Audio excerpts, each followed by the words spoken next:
Hari ini kita akan lanjutkan kembali, kita akan belajar kebenaran firman Tuhan. Saya berdoa apa yang kita pelajarin hari ini membuat mata hati kita dibukakan untuk mengerti, supaya hidup kita tambah hari, tambah berkenan di hadapan Tuhan, dan tentunya semakin jadi berkat bagi banyak orang.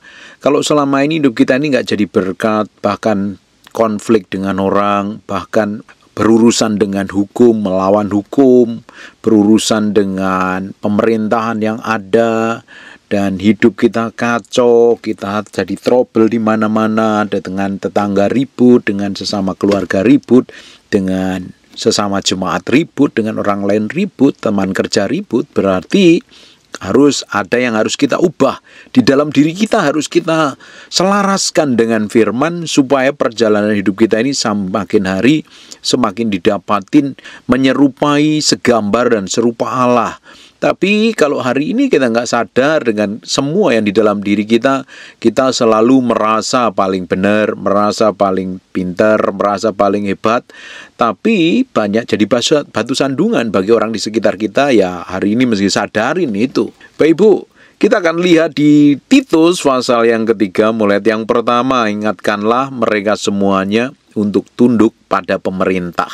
Tunduk sama hukum yang ada di dalam pemerintahan di mana kita tinggal hari ini. Kalau hari ini Bapak Ibu tinggal di Indonesia, ya harus patuh pada hukum dan peraturan yang dibuat pemerintah. Bapak Ibu tinggal di Amerika, Singapura, Bapak Ibu tinggal di Belanda, di Jerman, di Australia, tinggal di negara manapun, Bapak Ibu harus hidup dengan takluk dan tunduk pada peraturan yang ada dan hukum yang ada di mana Bapak Ibu tinggal di negara tersebut. Ketika Bapak Ibu melanggar hukum dan ketetapan yang ditetapkan oleh pemerintahan yang ada, hukum tidak membelamu, justru hukum akan melawanmu. Engkau berurusan dengan hukum yang ada. Jadi kekristenan itu bukan melulu mikirin surga, ibadah di gereja, tapi praktek hidupmu hari-hari melanggar hukum dan peraturan yang ada dalam lingkunganmu, dalam pemerintahanmu, dalam bangsamu, dan kamu berjalan maumu sendiri, ya itu artinya hidupmu jadi batu sandungan. Contoh sangat mudah sekali hari ini, beberapa hari ini saya lihat orang itu banyak ngelawan arus karena memotong jalur jalan lebih pintas, jalan lebih pendek. Padahal itu melanggar hukum. Hukum yang sudah ditetapkan. Kalau ngelawan arus ya artinya akan ada bahaya, dan tentunya engkau tidak taat pada hukum dan peraturan yang ada. Contoh lagi, banyak orang melanggar ketika lampu merah masih merah, belum kuning, belum hijau, sudah diterabas. Padahal hukum dan peraturan yang ada di bangsa negara kita ini, jangan melanggar lampu merah. Kalau engkau melanggar, nanti berurusan dengan hukum. Satu, kita berurusan dengan hukum pemerintahan yang ada, kita melanggar undang-undang peraturan lalu lintas, pasti kita kena tilang. Toh kalau nggak kena tilang, Bapak Ibu, engkau melanggar ketetapan di hadapan Tuhan. Hidupmu tidak tertib. Bagaimana engkau bisa hidup tertib kalau dengan peraturan yang kelihatan mata aja kamu langgar, apalagi dengan hukum yang tertulis di dalam hatimu? Ya tentunya engkau menjadi orang Kristen yang ngawur, Kristen yang sembarangan, Kristen yang sembrono. Apalagi orang Kristen jangan memberi contoh yang buruk, melanggar peraturan pemerintah yang ada, melanggar peraturan lalu lintas yang ada. Hidupmu nggak jadi contoh, hidupmu nggak jadi berkat. Jalan tanpa pakai SIM. Bapak Ibu mesti belajar loh, hidup tulus, murni, jujur di hadapan Tuhan. Engkau bisa bodohin, engkau bisa tipu, engkau bisa bohongin polisi, engkau bisa bodoh-bodohin orang lain. Tapi Tuhan nggak bisa dibodohin, Tuhan nggak bisa dibohongin. Kita ini transparan di hadapan Tuhan. Makanya kita selama tinggal di muka bumi ini, kita harus belajar tunduk dengan hukum pemerintahan yang ada. Kalau hukum yang pemerintahan yang ada, kamu langgar, kamu nanti berhubungan dengan hukum, kamu berurusan dengan hukum. Dan apa yang terjadi? Bisa berurusan lebih rumit. Bisa dibilang kriminal dan lain sebagainya. Belajar tunduk dengan pemerintah yang ada dan orang-orang yang berkuasa. Ini penting sekali, tunduk sama pemerintahan. Kadang Tuhan itu taruh otoritas di sekitaran hidup kita itu supaya kita tuh belajar menundukkan diri. Dari kecil kita disekolahkan, diajarin tata tertib peraturan di sekolahan, supaya kita ini setelah lulus sekolah, kita ini hidup tertib tanpa melanggar peraturan yang ada tanpa konsekuensi. Kalau di sekolah konsekuensinya pasti ditegur, dinasihatin oleh guru. Tapi saya perhatikan anak-anak hari ini ngelawan dengan gurunya. Nggak ada otoritas lagi. Liar, bahkan orang tuanya membela. Itu paling konyol sekali. Kalau hari ini kita nggak tunduk dengan otoritas yang di atas kita, nggak susah tunduk dengan Tuhan yang tidak kelihatan. Kalau yang dengan yang kelihatan aja kita sering ngelawan, kita sering membentak, melawan, memberontak. Bagaimana kita bisa tunduk dengan otoritas Tuhan? Apalagi Tuhan tidak kelihatan. Bagaimana kita bisa tunduk dengan seperti itu? Susah sekali. Makanya kita mesti belajar menaklukkan diri sepenuhnya di hadapan Tuhan. Tunduk dengan otoritas yang ada di atas kita. Para istri harus tunduk pada suamimu. Suami harus tunduk kepada Kristus. Anak-anak tunduk sama orang tuamu. Jemaat tunduk sama gerejamu, engkau mesti belajar menundukkan diri, dan kita yang tinggal di Indonesia tunduk sama pemerintahan yang ada. Dengan kita tunduk di bawah otoritas, kita belajar menaklukkan diri, kita belajar memberi diri kita ini sepenuhnya di hadapan Tuhan. Berjalan sesuai ketetapan Tuhan. Bukan ngawur, bukan hidup liar, bukan hidup sembarangan. Belajar tunduk dengan otoritas yang ada. Taat dan siap untuk melakukan setiap pekerjaan yang baik. Belajar taat dalam segala hal. Terutama taat kepada Tuhan. Kalau kita taat sama Tuhan, ya kita taat dengan peraturan yang ada. Kita taat pada norma yang ada.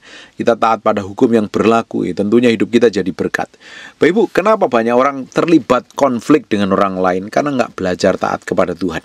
Kenapa banyak orang berurusan dengan hukum yang ada di bangsanya, di mana dia tinggal? Karena melawan hukum yang ada, tidak taat, hidupnya tidak taat. Bagaimana kalau nggak taat terus bisa melakukan pekerjaan yang nggak bisa? Harus tunduk dengan otoritas, baru bisa melakukan setiap pekerjaan dengan tanggung jawab, pekerjaan dengan baik. Ujungnya hidup kita jadi berkat. Ditempatkan dimanapun hidup kita jadi berkat. Kita di keluarga jadi orang yang tanggung jawab, mungkin yang masih di sekolah, di kampus, di kantor, kita menjadi orang yang jadi berkat karena melakukan setiap pekerjaan yang baik. Kita melakukan yang baik, bukan yang busuk, bukan yang jahat. Tapi kalau hari ini kamu masih tetap melakukan kebusukan dan kejahatan, ya perlu waktu untuk bertobat. Masih ada kesempatan untuk bertobat dan datang sama Tuhan. Kalau hari ini hatimu masih busuk, kelakuanmu masih jelek, ya bertobat dan berubah. Bapak Ibu, kalau kita berusaha berjalan bersama Tuhan, melakukan yang baik dalam segala hal, pasti hidup kita jadi berkat. Nama Tuhan pasti dipermuliakan melalui kehidupan kita. Perhatikan ayat yang kedua. Janganlah mereka memfitnah. Apalagi memfitnah ini karena apa memfitnah? Bisa aja ngiri, bisa aja niat jahat, niat busuk di dalam hatinya. Makanya ya, hati kita ini harus transparan di hadapan Tuhan. Jangan iri-iri. Setiap orang punya jatah masing-masing yang berbeda. Orang memfitnah itu karena ngiri. Bisa juga karena punya cara busuk. Dia pingin jalan, dia pingin ngalami promosi, dia pingin jegal orang lain dengan cara memfitnah, cara memperlakukan dengan cara yang jahat. Itu tidak berkenan di hadapan Tuhan. Memfitnah, melakukan gosip, ngomongin di belakang dengan niat busuk dan niat jahat, tidak berkenan di hadapan Tuhan. Jangan mereka bertengkar. Apalagi bertengkar. Kenapa orang bisa bertengkar? Karena selisih pendapat. Karena mungkin dia mengharapkan sesuatu dari orang lain dan orang lain itu tidak memperlakukan seperti yang diharapkan. Nah, akhirnya kesel, kecewa, marah, dilukai, disakitin, dikecewakan. Akhirnya bertengkar. Tidak ada gunanya. Pertengkaran hanya membuat ego kita naik saja. Pertengkaran tidak akan membuahkan hasil apa-apa. Pertengkaran hanya menunjukkan bahwa kita masih manusia daging, harus menaklukkan diri. Pertengkaran hanya menunjukkan bahwa kamu belum dewasa secara rohani. Kalau kita dewasa secara rohani, kita bisa menaklukkan diri kita dengan tepat di hadapan Tuhan kok. Kita menaklukkan diri kita sepenuhnya di hadapan Tuhan. Memberi diri, hidup berdamai dengan orang lain. Belajar memaafkan, belajar menerima perbedaan, belajar menerima kesalahan, belajar menerima teguran, belajar menerima nasihat, belajar rendah hati untuk belajar berubah. Hendaklah mereka selalu ramah. Kalau selalu ramah dan bersikap lemah lembut terhadap semua orang, ya tidak mungkin berantem. Orang itu kalau ganas, galak, kasar, ngomongnya ketus, menangnya sendiri, ya pasti suka bertengkar. Ditegur tidak mau terima, egonya yang menonjol, harga dirinya yang lebih utama. Apalagi akhirnya keributan terjadi. di jalan ribut dengan sesamanya, di rumah tangga ribut dengan pasangan, ribut dengan anak, ribut dengan istri, ribut dengan suami, ribut dengan mantu dan mertua, ribut dengan besan, di kantor ribut dengan bos, ribut sesama kerjaan, di gereja ribut dengan pendeta, sama jemaat ribut, sama pengerja ribut. Itu artinya tidak ada pengendalian diri. Bapak Ibu meski belajar bersikap lemah lembut terhadap semua orang, bersikap ramah terhadap semua orang, kita meski belajar merendahkan hati. Jangan menjadi orang yang ganas dan galak. Bapak Ibu, kalau dengerin khotbah saya ini orang yang keras, saya ini orang yang keras setiap khotbah saya orang yang disiplin. Tapi ketika saya memperlakukan orang, saya meski belajar lemah lembut, saya meski memiliki hati seperti Kristus lemah lembut, saya belajar ramah dengan semua orang. Saya ingin memiliki karakter Kristus yang manifestasi melalui kehidupan saya secara pribadi. Saya ingin jadi berkat bagi banyak orang. Tapi ketika ngomong kebenaran ya harus disiplin, harus pegang prinsip. Kalau salah ya dibilang salah, kalau benar ya dibilang benar. Tapi di sisi lain kita juga harus membuka hati terhadap nasihat, terhadap teguran, terhadap didikan, terhadap silang pendapat, selisih pendapat, beda pendapat. Kita harus juga bijaksana supaya kita ini nggak keras kepala, merasa dirinya sendiri. Kita harus belajar bahwa kita ini harus diubahkan hari demi hari. Semakin diubahkan, semakin kita diubahkan menjadi serupa segambar dengan Tuhan. Belajar terus mengkoreksi dalam diri kita nih. Masih banyak kekurangan, masih banyak kelemahan yang masih suka berantem dengan orang lain, suka ribut dengan orang lain. Belajar menaklukkan diri, belajar merendahkan diri. Yang hidup ngawur, masih melawan hukum dan ketetapan pemerintahan yang ada. Belajar menaklukkan diri, belajar hidup takut akan Tuhan, belajar mendedikasikan diri kita ini sepenuhnya di hadapan Tuhan. Jangan hidup mau kita sendiri, hidup liar, hidup serampangan, hidup sembrono. Hidup kita ini punya aturan, jelasnya aturan itu tidak tertulis yang di dalam hati kita. Apalagi kita yang ngerti kebenaran, kita harus belajar hidup di dalam kebenaran. Kita harus belajar mematikan semua keinginan daging dan hawa nafsu kita menaklukkannya kepada Kristus. Terus diubahkan. Izinkan Roh Kudus mengkoreksi hati kita. Izinkan Tuhan menyelidikin sampai kedalaman batin kita. Karena kita ini sedang dalam perjalanan disempurnakan. Dalam diri kita ini sebenarnya tidak ada yang baik. Dan kita sedang diperbaikin. Makanya dulu kita ini orang yang bejat, dulu kita ini orang yang jahat. Karena kemurahan Tuhan yang kita diselamatkan. Coba sekarang kita lihat di ayat yang ketiganya. Karena dahulu kita juga hidup dalam kejahilan. Dulu sebelum bertobat kita hidup dalam jahil. Tidak taat, sesat, menjadi hamba berbagai nafsu, dan keinginan hidup dalam kejahatan dan kedengkian, keji dan saling membenci. Ini manusia lama kita yang harus kita tinggalkan. Sebelum kita kenal Kristus, kelakuan kita kan seperti ini. Tapi hari ini kalau kita kenal Kristus, yang jahil, yang tidak taat, yang sesat, menjadi hamba berbagai hawa nafsu dan keinginan, hidup dalam kejahatan dan kedengkian, keji dan saling membenci itu harus kita tanggalkan. Bapak Ibu, kalau engkau jadi orang Kristen hari ini, masih hidup liar, hidup nggak taat, pikirannya sesat, kelakuannya buruk, hamba nafsumu yang menjadi pemimpinmu, jadi yang utama, hawa nafsumu, keinginanmu, hidup dalam kejahatan, masih melakukan kejahatan hari ini dan belum bertobat, hidup dalam kedengkian, kejinya, kejam dengan orang lain, sadis dengan orang lain, apalagi masih simpan kepahitan. Kalau hari ini posisimu seperti ini, bertobat dan berubah. Itu manusia lama kita sebelum kita kenal Tuhan. Nah, setelah kita kenal Tuhan, kita harus tanggalkan manusia lama itu. Karena kemurahan Tuhan dan kasih-Nya kita ini diselamatkan. Dulunya manusia jahat. Diperhatikan ayat 4. Tetapi ketika nyata kemurahan Allah, juru selamat kita, dan kasih-Nya kepada manusia, pada waktu itu Dia telah menyelamatkan kita. Masih hidup pakai manusia jahat itu, Yesus rela mati di kayu salib, menebus dosa kita. Karena kita diselamatkan itu bukan karena perbuatan baik kita. Kita diselamatkan karena kasih karunia kita jadi orang pilihan. Nah, kita masih pakai manusia lama itu. Nah, setelah kita diselamatkan oleh rahmat-Nya, kita dilahirkan kembali dan kita sedang dikerjakan Roh Kudus, kita tanggalkan manusia lama itu. Jangan sampai jadi orang Kristen masih kepahitan, simpen dendam, hidup dalam kekhawatiran, hidup dalam kecemasan, hidup tidak taat pada hukum dan ketetapan yang ada, hidup liar, pikirannya sesat, kelakuannya sesat, Hawa nafsu masih ngontrol dan mengendalikan. Kejamnya dengan orang lain, tidak punya empati dengan orang lain. Itu manusia lama yang harus ditanggalkan. Kalau hari ini masih memiliki karakter seperti itu, ya bertobat dan berubah. Artinya kalau hari ini kita memiliki karakter yang busuk, jelek, jahat seperti itu, kita harus belajar firman. Ambil keputusan untuk bertobat. Kalau kamu masih hidupin manusia lamamu, nanti kamu jadi batu sandungan. Hidupmu akan selalu ribut dengan orang lain.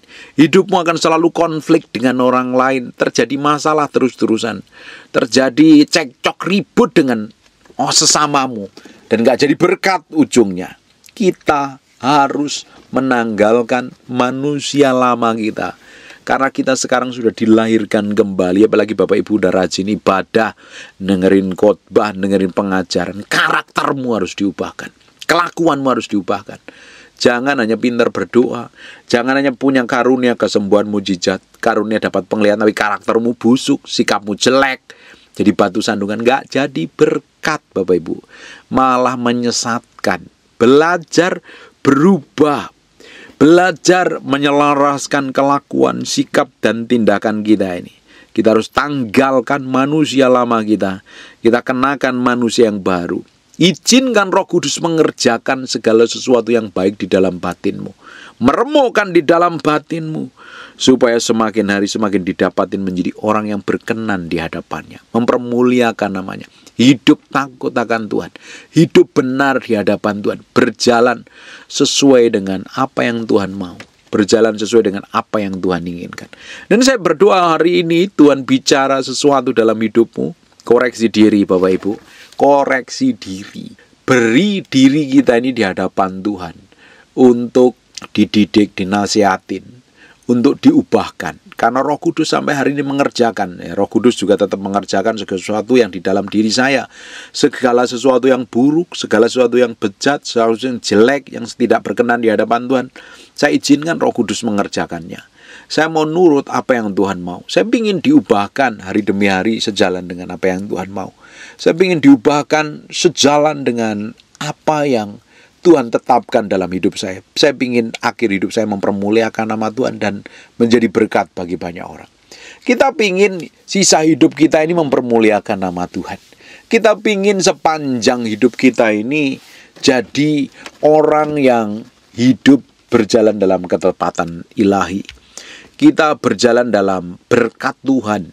Hidup kita semasa tinggal di bumi ini kita pakai dengan begitu bermakna, begitu bernilai, kita ingin jadi berkat bagi banyak orang. Hari ini tanggalkan semua manusia lamamu. Percuma datang ibadah, percuma memberi persembahan banyak kalau kita masih pakai manusia lama. Manusia yang lama itu menghalangi semua jatah yang besar yang Tuhan siapkan dalam hidup kita. Bapak Ibu, anggur yang baru ketika ditaruh di kantong yang lama, kantongnya akan rusak, akan robek. Tidak muat menampung karena ada muai, ada pemuaian. Nah, kantong yang baru itu cocok untuk anggur yang baru. Makanya ketika ada anggur yang baru harus ditaruh di kantong yang anggur baru.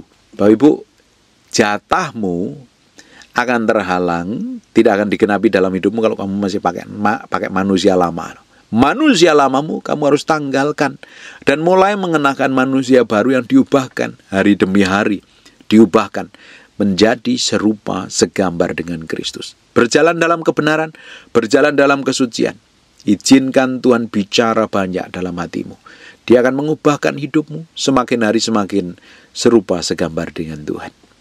Pasti hidupmu akan jadi berkat. Orang-orang di sekitarmu akan menikmati Tuhan melalui karaktermu. Anakmu, istrimu, suamimu akan nyaman dengan hidup denganmu. Kalau selama ini ada orang-orang gak nyaman dengan kelakuanmu, koreksi diri dan bertobat serta berubah. Bapak Ibu, selama kita cari Tuhan, Roh Kudus akan kerjakan yang di dalam batin kita. Kita ingin didapatin menjadi orang yang berkenan di hadapannya, melakukan setiap ketetapannya dan mempermuliakan namanya. Saya berdoa, apa yang kita pelajarin hari ini mengubahkan yang di dalam batin kita. Amin. Tutup matamu, tutup Alkitabmu, kita berdoa. Terima kasih buat firman-Mu. Kami materaikan firman dengan darah anak domba Allah. Dan kami percaya Tuhan, Engkau bicara banyak lewat firman ini. Dan kami percaya hidup kami diubahkan semakin hari semakin menjadi serupa segambar dengan Tuhan. Terus koreksi, selidikin sampai kedalaman batin kami, ubahkan terus. Kami ingin menerima jatah yang sudah Kau tetapkan dalam hidup kami. Kami memakai hidup kami untuk mempermuliakan nama-Mu, dan hidup kami jadi berkat bagi banyak orang, sehingga Engkau ditinggikan dan dipermuliakan. Terima kasih Tuhan, nama-Mu berdoa untuk orang yang sedang sakit dan mengalami kelemahan tubuh. Oleh bilur Yesus, oleh darah Yesus, jadilah Engkau tahir, jadilah Engkau pulih, jadilah Engkau sehat, sembuh seperti sedia kala. Terima kasih ya Tuhan. Dalam nama Yesus kami berucap syukur, haleluya, amin. And God bless you. Terima kasih siang hari ini. Terima kasih Tuhan. Terima kasih Tuhan. Kau baik, Kau baik. Lihat sampai kedalaman hati kami Tuhan. Koreksi dengan firman-Mu, bahwa kami menjadi serupa segambar dengan Engkau. Kami hanya ingin menyenangkan hati-Mu, bukan yang lain Tuhan. Dapatin hati kami menyenangkan hati. Siang hari ini Roh Kudus, kami memberi hati kami untuk Engkau, untuk diubah, dijamah, dilawat Tuhan. Enggak ada yang lain yang lebih mulia selain Engkau. Enggak ada yang lain Tuhan. Buat hati kami nempel dengan Engkau Tuhan. Pikiran dan perasaan kami menyatu dengan Engkau, sehingga kami ngerti apa yang Engkau mau dalam hidup kami. Dalam nama Yesus. Haleluya. Amin. We thank you, we praise you, we adore you.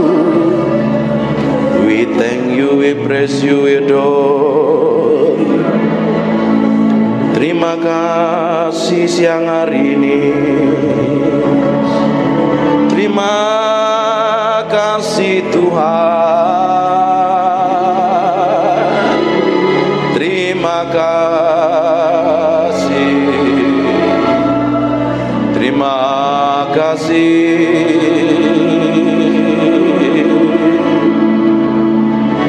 Di dalam hadirat-Mu kami diubahkan mengenal Engkau. Di dalam hadirat-Mu kami mencintai-Mu.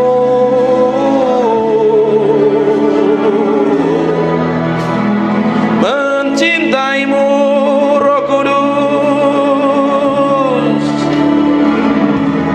Roh Kudus.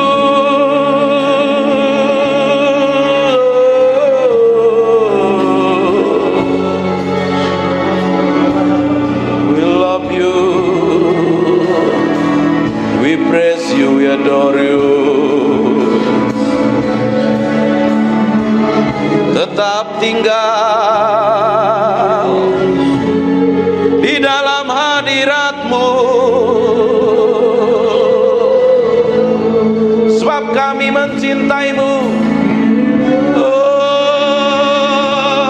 Tuhan,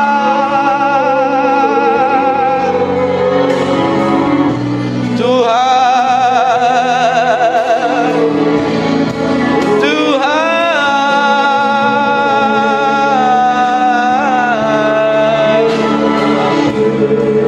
Naralamo senemede mianaramo, ikiri mianananamo se, ikiri miananamo so.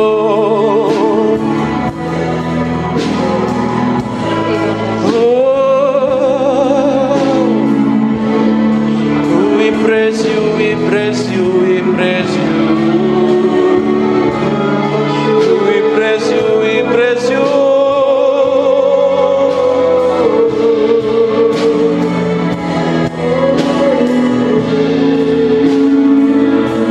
Berlama-lama dalam hadirat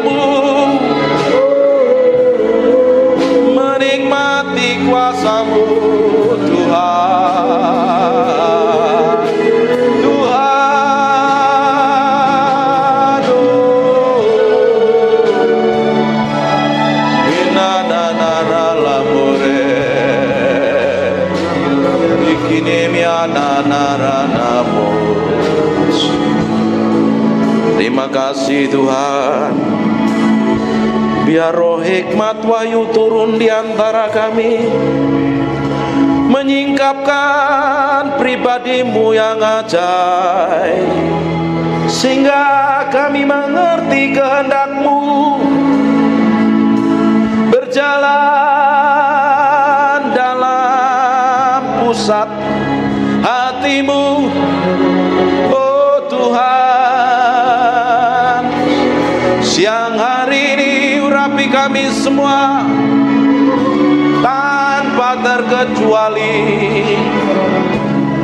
Kami adalah orang yang mencintai-Mu dan mengasihi-Mu.